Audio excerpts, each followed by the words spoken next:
हाँ मम्मी, वो तो बस मुझे नींद नहीं आ रही थी।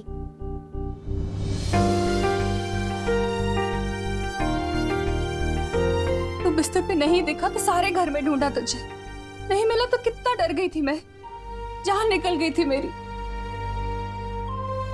आप चिंता मत करो मम्मी, जब तक आप मेरे साथ हो मेरे साथ कुछ बुरा नहीं हो सकता। चल सोने चलते हैं।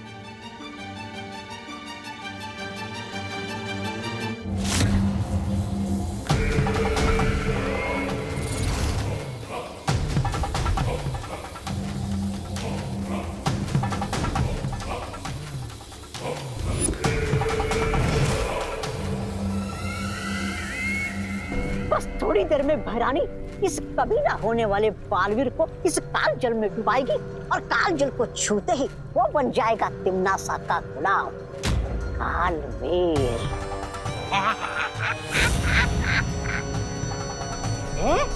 अरे ये कहते ही मेरे दिमाग में एक जोरदार योजना आई है।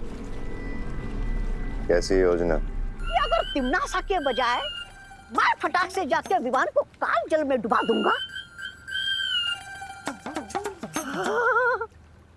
तो मैं बन जाऊंगा इसका आका। तो भाई राजा, वैसे ये योजना आपके दिमाग में आनी चाहिए थी, लेकिन आएगी भी कैसे? उसके लिए दिमाग भी होना चाहिए ना।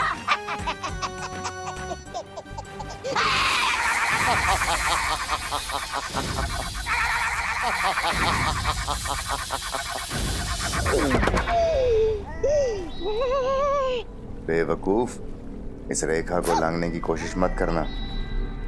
इस विधि को केवल वही अंजाम दे सकता है जिसके नियंत्रण में काल जल और काल आकाश हों, और वो नियंत्रण सिर्फ और सिर्फ तिम्नासा के पास है। माफी चाहता हूँ।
भैराजा, ओ अरे रे रे, माफी चाहता हूँ। काल लोग के कभी ना होने वाले भैराजा, आपका दिमाग है ना थोड़ा सुस्त है। ऐसा मैं नहीं, काल लोग वाले बोलेंगे। ये देखकर कि आपने आकाश और धरती का रास्ता तो बंद कर दिया, लेकिन वो बालवीर काल जल से निकल आया और बोला था पाप। बेवकूफ, इस काल जल को अगर कोई छू भी लेगा तो पता है क्या होगा? क्या होगा?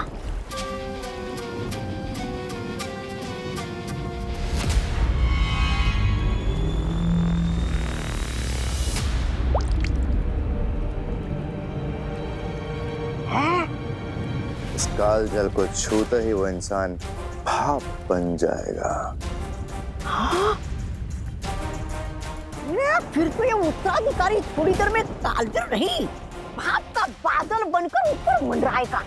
बेवकूफ, इस काल जल पे केवल तिम्नासा का नियंत्रण है। जिसे भी वो इस जल में अपनी मर्जी से डालेगी उसे कुछ नहीं हो सकता। ओह अच्छा, समझ गया। भैरानी जिसे काल जल में डालेगी उसका होगा आहा, और जो खुद से काल जल में जाएगा उसका हो जाएगा स्वाहा। वाह!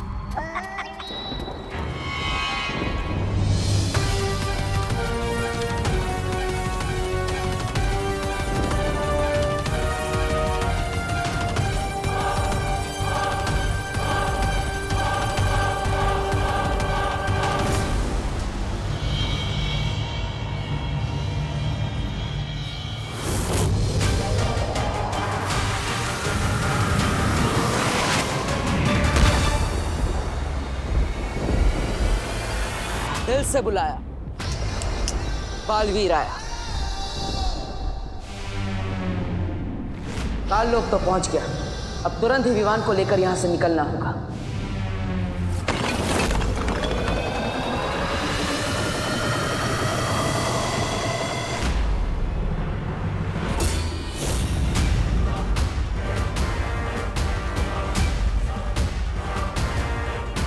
रानी, नंदी में उंगली की कसम, उस बालवीर की मृत्यु और इस कालवीर के जन्म में बस कुछ ही दूरी का फासला रह गया। अब किस बात का वो कर रही हैं आप? इंतजार। बालवीर आ चुका है।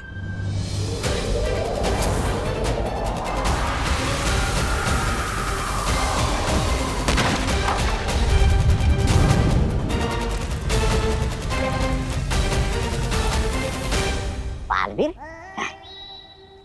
अरे नहीं नहीं भैरानी, मेरे रहते हुए बालवीर क्या, बालवीर का बालवीर नहीं आ सकता यहाँ पे।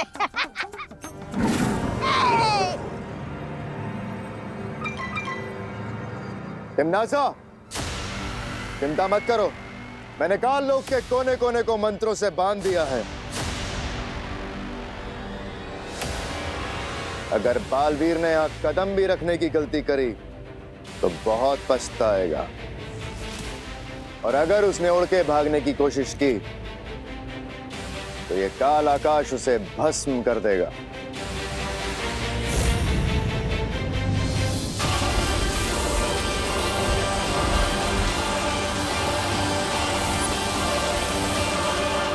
बालवीर की जो गिनती की सांसें बची हैं वो तुम्हारा काल स्नान पूरा करने तक उखड़ जाएंगी। तुम निश्चिंत होकर विधि पूरी करो तिमनासा, बालवीर को मैं संभाल लूंगा। याद रहे कि वो मरे ना, उसे जिंदा मेरे पास लेकर आना, क्योंकि मैं चाहती हूँ कि वो अपनी आंखों से मेरी जीत और अपनी मौत होते हुए देखे। अरे इनकी तो फरमाइश ही खत्म नहीं होती, किसी के मरने में भी इन्हें मनोरंजन चाहिए। चलिए महाराजा।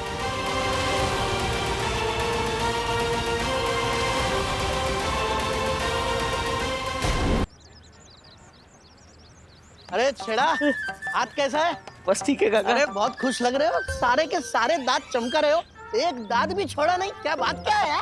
अरे काका क्या बताऊं आपको, वो मंदिर स्थापना की तैयारी करके आ रहा हूँ, पूरा 1001 रुपए का चंदा चढ़ाया है। काका मंदिर की तख्ती पे ना अपना नाम आएगा। नहीं होगा ऐसा, ऐसा हरगिज नहीं होगा।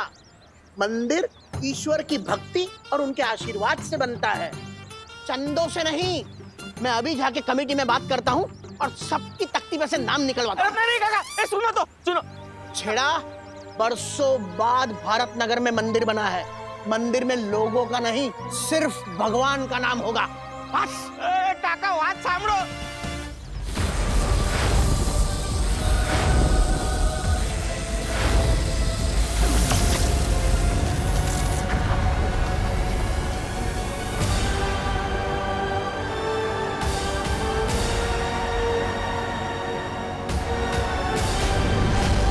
ये हुई ना बात, तो सुरक्षा कवच ने मुझे काल लोक के आकाश से बचा लिया। काल लोक की हवाओं में चारों तरफ बुरी शक्तियों का जाल बिछा होगा। अच्छी नियत से किया गया जादू बुरी नियत पर हमेशा हावी होता है माँ। मैं अपने चारों तरफ एक ऐसा सुरक्षा कवच बनाऊंगा जिसमें ना ही काल लोक की हवा होगी और ना ही काल लोक का आकाश। इस सुरक्षा कवच के लिए हर परी को अपनी शक्तियां बालवीर को देनी होंगी।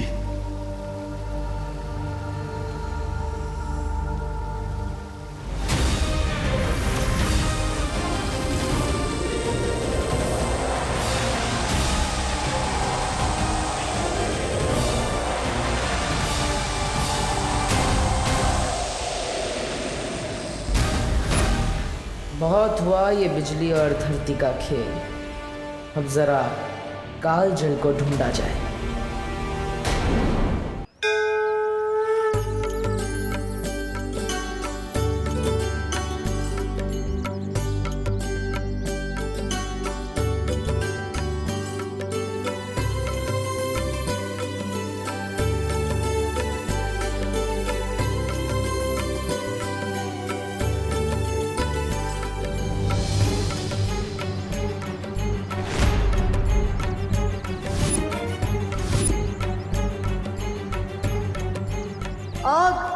आग को देखते ही मेरा दिल धबड़ धबड़ करने लगता है। एक बार हाथ जला चुका हूँ, वापस नहीं जलवा सकता।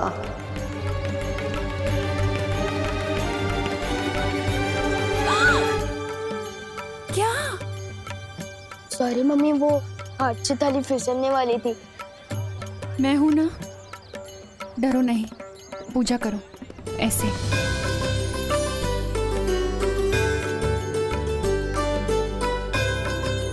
हे भगवान, ये कैसा अनर्थ होने वाला था। विवान के हाथ से आरती की थाली गिर रही थी। ये अच्छा संकेत नहीं हो सकता।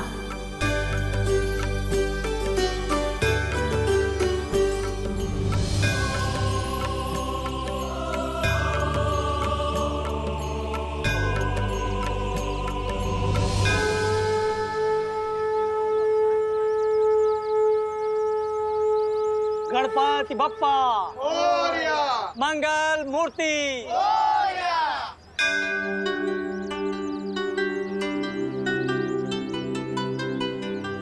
क्या बात है बेटी, तुम बहुत परेशान लग रही हो। ऐसा लगता है किसी दुविधा में हो। विवान, बेटा शर्माओ नहीं, जाके प्रसाद ले लो।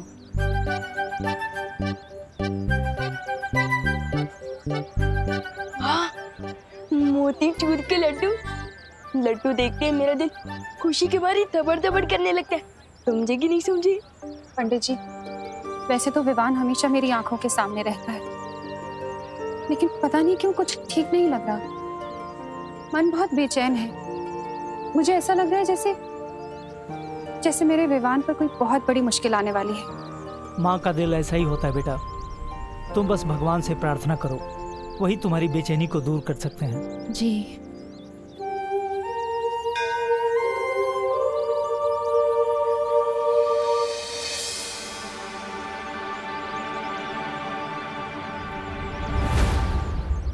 भगवान, मैं 5 दिनों तक नहीं, मैं 15 दिनों तक लड्डू खाने ही छोड़ दूंगा, पर आप बस विवान को सही सलामत अपनी माँ के पास लौटा दीजिए और बालवीर को जीत दिला दीजिए।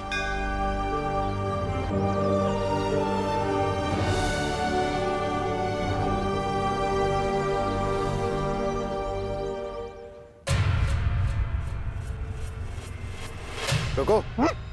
इसी जगह से बालवीर मेरा बनाया हुआ सुरक्षा कवच भेद कर अंदर गया है। अरे वाह, फिर तो बधाई हो महाराजा। आपके बनाए हुए धरती आकाश वाले चक्रव्यूह में फंसकर बालवीर की हड्डियों का तो दंत मंजन बन गया होगा।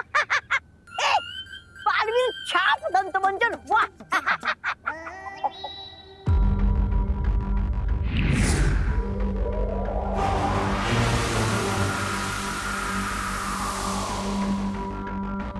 चलो। अरे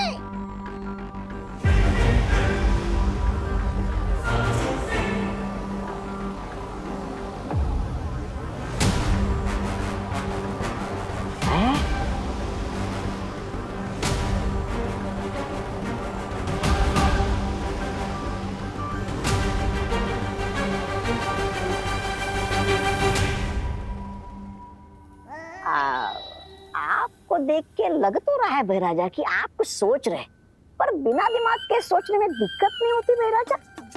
ऐसा मैं नहीं, कालोक वाले बोल रहे बाहर। चुप बेवकूफ। मुझे यहाँ से गलत संकेत मिल रहे हैं। बालवीर अभी भी सही सलामत है और यहीं आसपास है। क्या? आपके बनाए हुए चक्रव्यूह में चूहा पकड़ में नहीं आ सकता, बालवीर क्या खाक आएगा? ऐसा मैं नहीं बोल रहा हूँ, कालोक वाले बोलेंगे जब उन्हें पता चलेगा कि ये। जब पतंगे की मौत आती है ना, वो खुद ब खुद उड़ के दिए की तरफ जाता है। बालवीर भी यही कर रहा है। वो जरूर कालजल के पास गया होगा। चलो। अरे भैरानी विजय हो। अन्नी उंगली की कसम, हैरानी की जय जयकार केवल काललोक में नहीं, पूरे ब्रह्मांड में गूंजेगी। पूरे ब्रह्मांड में भैरानी की जय, भैरानी की जय।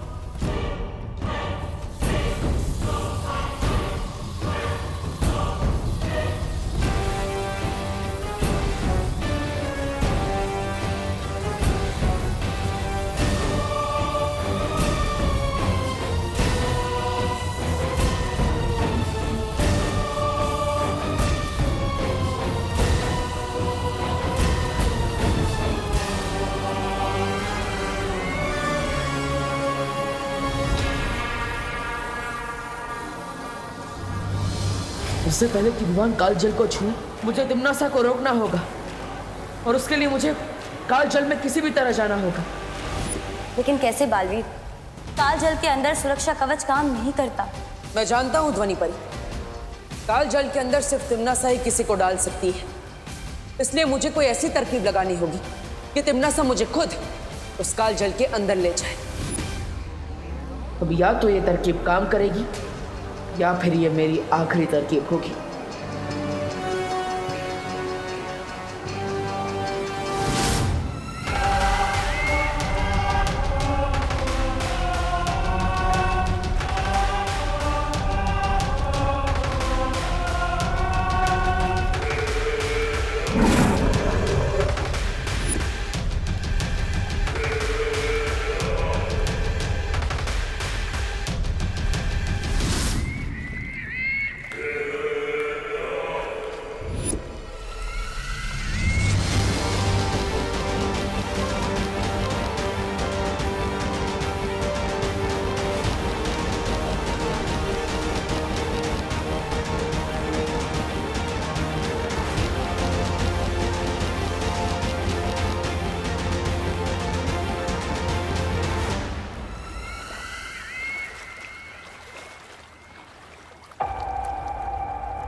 अब समय है इस तरकीब के अंतिम पड़ाव को पार करने का।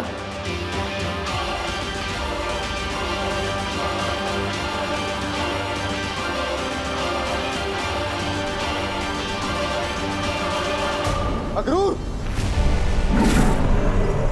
बालवीर यहीं आसपास है, होशियार रहो। बस कुछ क्षण और, उसके बाद इसे बालवीर तो क्या भगवान भी नहीं बचा पाएगा।